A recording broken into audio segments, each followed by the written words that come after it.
So, once again, good afternoon. Today I will start chapter 1 of class 10 nationalism in Europe. Okay, first revision what I taught till now. Recall I taught about the impact of France or impact of French Revolution in Europe. Idea of nationalism, okay, in Europe and world.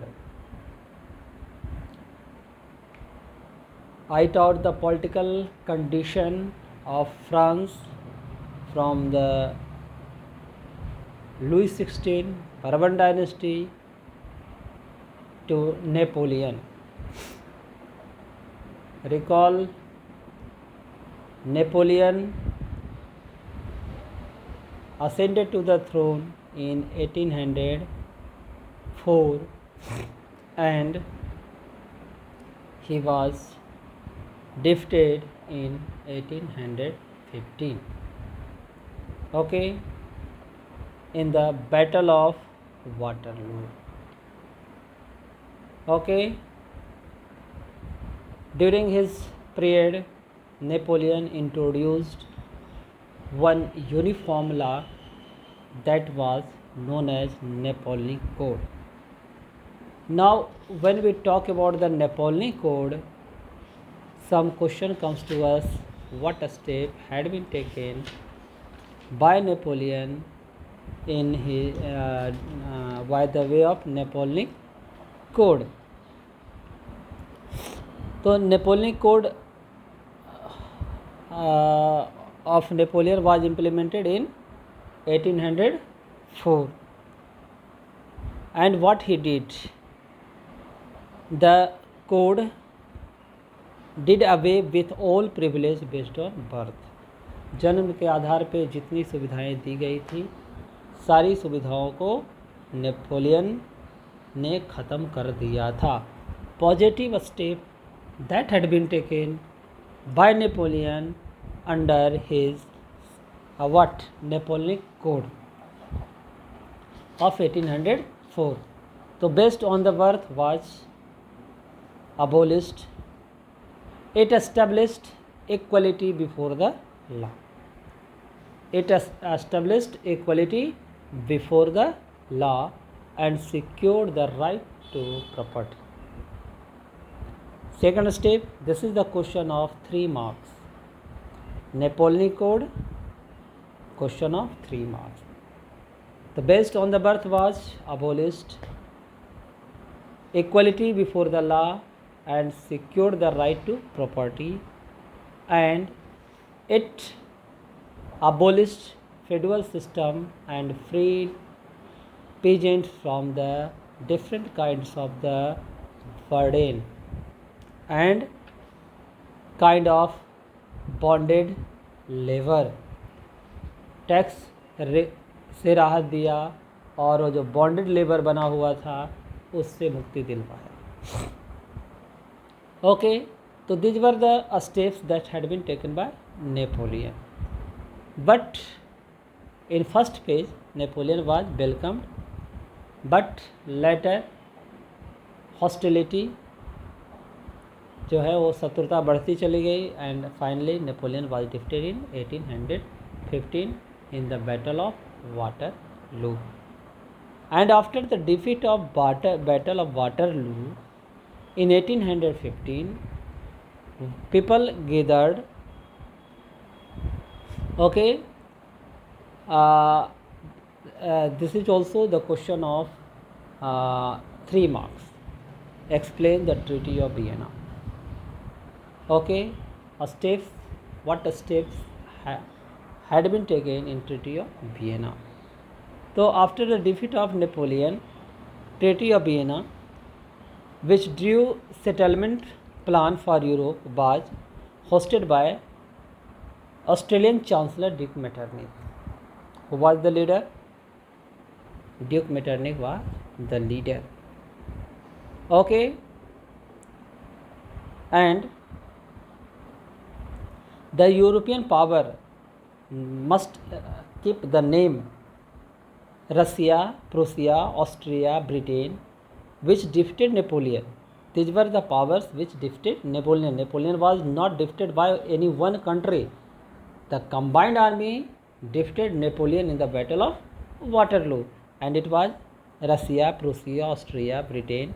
Okay, so they met in Vienna, and some steps that had been taken in Treaty of Vienna, that should be in your mind. Okay, see, conservatism was restored. Conservatism was restored. Again, Bourbon dynasty was restored there in France. The king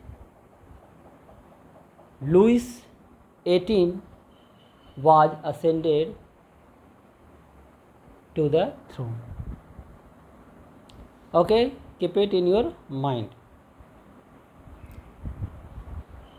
conservatives की जब हम बात करते हैं तो कुछ बात हमारे दिमाग में होनी चाहिए कि conservatives believes in importance of tradition, preservation of established institution like church, monarchy, customs, and that was what hereditary systems जो हम कहते हैं कि पुराने ख्यालात, पुराने रीति रिवाज, ठीक है, वही पद्धति चर्च वाली पद्धति जो थी चल रही थी, मोनार्कियल गवर्नमेंट का जो सिस्टम था उसको कंजर्वेटिव्स फेवर करते थे. Okay, so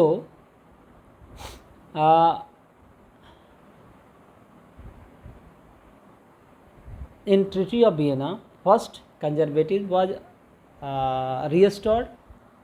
Second, the step that had been taken by Napoleon to improve the administrative reforms or other steps that had been taken by Napoleon was undo. जो भी step उठाए गए थे Napoleon के द्वारा उसे अनडू कर दिया गया. ठीक है, अब हम आगे की बात करते हैं. यहाँ पे एक दो क्वेश्चन आता है, दो क्वेश्चन को समझोगे. एक क्वेश्चन आ रहा है कि हु वाज द लीडर, है ना. तो लीडर था, नाम था ड्यूक मेटरनिक, ऑस्ट्रेलिया चांसलर. और कुछ ये कंजर्वेटिव्स को इम्पोज करना चाह रहा था, ट्रीटी ऑफ वीना को लीड किया था. ठीक है, और दूसरा क्वेश्चन यहीं पे आएगा कि हु वाज यूसुफ मैजनी. तो समझने का प्रयास करोगे. एक तरफ कंजर्वेटिव्स हावी हो रहे थे. कंजर्वेटिव्स मतलब राजतंत्र जब हावी हो रहा था तो लिबरल और जो रेडिकल थे और रिवोल्यूशनरीज थे वो सारे के सारे जो थे वो अंडरग्राउंड हो चुके थे. अंडरग्राउंड होने का अर्थ था कि राजतंत्र आ गया था और जो लिबरल और रिवोल्यूशनरी विचारधारा के लोग थे, उदारवादी और क्रांतिकारी विचारधारा के लोग थे, अगर वो आवाज़ उठाते तो क्या होता. राजा उसके दुश्मन थे, बने हुए थे, तो वो मारे जाते. तो वो सारे क्या हो गए, अंडरग्राउंड हो गए. They that time secret organisation were formed, गुप्त संस्थाएं खोली गई और सारे लोग काम कर रहे थे, लेकिन वो सीक्रेटली काम कर रहे थे, छिप छिप कर काम कर रहे थे. उसमें से एक नाम आगे भी पढ़ाएंगे और अभी भी बोल रहे हैं यूसुफ मैजनी। ठीक है। ही क्वेश्चन यहाँ पे आता है, who was the founder of young Italy, who was the founder of young Europe. दोनों का आंसर है यूसुफ मैजनी। ठीक है। तो यूसुफ मैजनी क्या चाह रहे थे? यूसुफ मैजनी का थिंकिंग था कि वो डेमोक्रेटिक सेटअप आए, लिबरलिज्म आए, और वो विरोध कर रहे थे राजतंत्र का, यानी कंजर्वेटिज्म का। ठीक है। लेकिन जो विरोध करेगा वो एक दूसरे का दुश्मन होगा। इसीलिए एक सेंटेंस आया है जहाँ से क्वेश्चन भी आता है कि Metternich described him the most dangerous enemy of social order. According to Metternich, what Yusuf Majni was the most dangerous enemy of social order। और मैजनी के अनुसार कौन था भाई? मेटरनिक सही काम नहीं कर रहा था, और मेटरनिक के अनुसार मैजनी सही सा काम नहीं कर रहा था।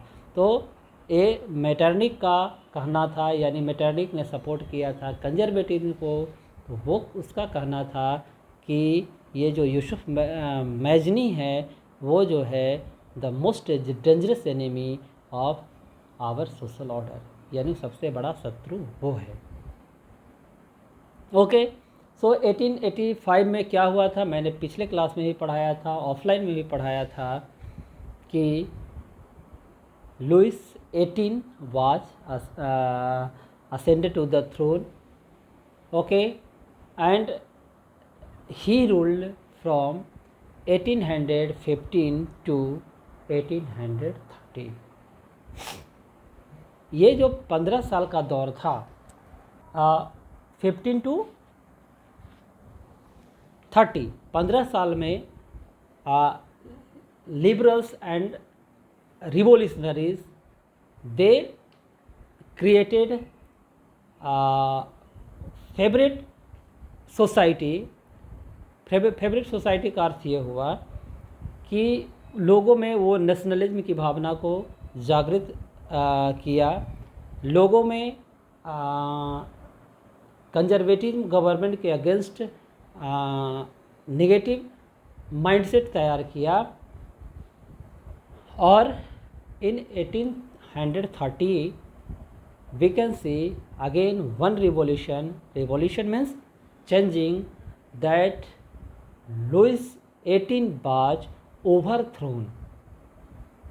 okay, Louis 18 was overthrown, गद्दी से लुइस 16 को 15 साल के अंदर यानी 1830 में फिर से गद्दी से हटा दिया गया। ओके। जो बर्बन डायनेस्टी का राजा 1815 वियना कांग्रेस में गद्दी पर बैठा था, उसे कब हटा दिया गया? 1830 में हटा दिया गया। Clear? And one constitutional monarchy, again liberalism. मैंने कई बार बोला है, इतिहास दोहराता है। 9th क्लास में भी हम लोगों ने पढ़ा था कि लुइस 16 शासन कर रहे थे। It was absolute monarchy, constitutional autocratic government.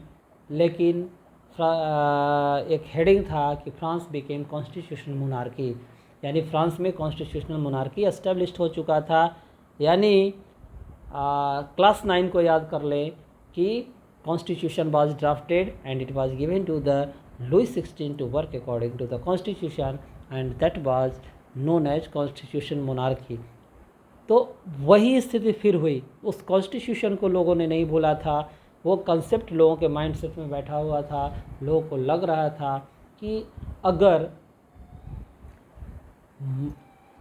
ये राजतंत्र को अगर संवैधानिक राजतंत्र में बदल दिया जाए तो ज़्यादा बेहतर होगा, और यही हुआ 1830 में। We can see Louis Philippe ascended to the throne and it was the beginning of constitutional monarchy again. फिर से संवैधानिक राजतंत्र की स्थापना हुई और राजा किसे बनाया गया? राजा बनाया गया लुइस फिलिप को। ओके, समझ में बात आ रही है? In July Revolution, which took place in France in 1830, the Bourbon kings were overthrown and the constitutional monarchy was established with Louis Philippe as its head. And it was constitutional monarchy but constitutional राजतंत्र, लेकिन संवैधानिक राजतंत्र की स्थापना की गई। यानी 15 साल तक ही conservatives हावी रहा, फिर हम देखते हैं कि लिबरल्स फिर हावी हो गए। Okay, and we can see again the situation between 1830 to 48। 18 साल का फिर जो दौर था, उस दौर में लोग यहाँ भी सेटिस्फाइड नहीं थे। They were demanding more and more rights, universal adult franchise, freedom in universal adult franchise, मतलब ये universal adult franchise means right to vote, तो उसको और बढ़ाने की बात की जा रही थी। से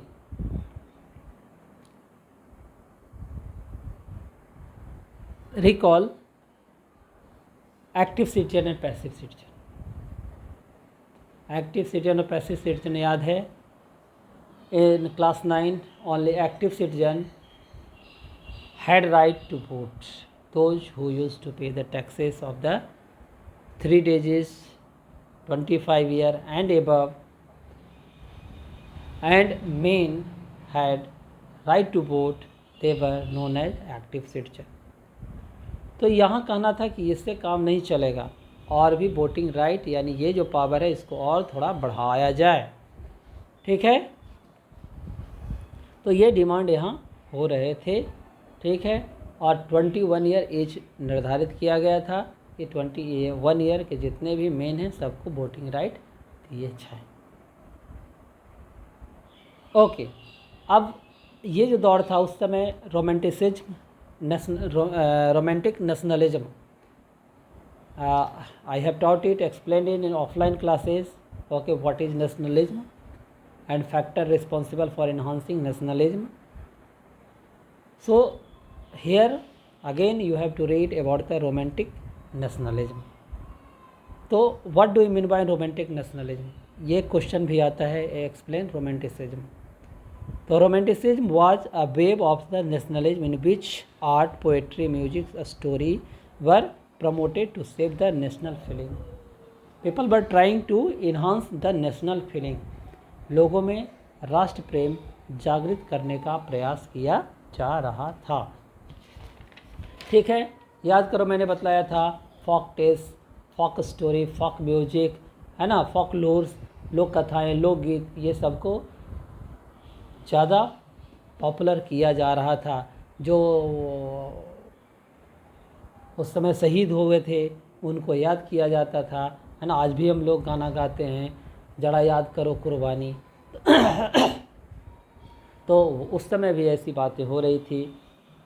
लोगों में जागृति लाने के लिए, लोगों में देश प्रेम की भावना को जागृत करने के लिए ये सारे स्टेप उठाए जा रहे थे। Okay, so it was a time when we can see nationalism was being enhanced among the common people. राष्ट्र प्रेम की भावना जागृत हो रही थी धीरे धीरे देश बनने की स्थिति में। We have to read the unification of Germany, unification of Italy, unification of England, है ना। So when we talk about the unification of Germany, you will be surprised to know that there were 300 independent states in Germany. 300 से ज़्यादा independent state थे, weather either king और Prince पर ruling. Unification का अर्थ क्या होता है? यूनिफिकेशन का हिंदी होता है एकीकरण। तो एकीकरण का अर्थ हुआ कि मान लो कि 2-3 बैग में सामान है, तो 2-3 बैग को मिला करके एक बैग में कर दिया, बड़ा कर दिया, एक ही जगह पे कर दिया, है ना। इसी प्रकार छोटे छोटे बहुत सारे राज्य थे, उन सारे राज्यों को मिला करके एक नेशन में कन्वर्ट कर दिया गया। सबकी कॉमन आइडेंटिटी हो गई, सबका अपना कॉमन कल्चर हो गया, कॉमन लैंग्वेज हो गए, कॉमन यूनिफॉर्म लॉ और वेट मेजरमेंट्स वगैरह हो गए। तो ये कहलाता है यूनिफिकेशन। तो हम लोग आगने वाले क्लास में पढ़ेंगे यूनिफिकेशन ऑफ जर्मनी। तो ये हो सका, ये क्यों हो सका? ये देश प्रेम की भावना जागृत करने का ही रिजल्ट था, है ना। लोगों का माइंडसेट चेंजिंग होने लगा। ये जो कंजर्वेटिव थिंकिंग थे वो लिबरल थिंकिंग और रेडिकल थिंकिंग में कन्वर्ट होने लगे, और फिर लोग चाह रहे थे परिवर्तन आए, चेंजिंग आए। Okay, so now another topic, that is the revolution of 1848. Okay, 1848. So in this revolution we have to read that there was one assembly which was held. यहाँ पे 2 क्वेश्चन आता है, एक्सप्लेन फ्रैंकफर्ट पार्लियामेंट और what was the revolution of 1848. What was Frankfurt parliament and the revolution of 1848. Okay, तो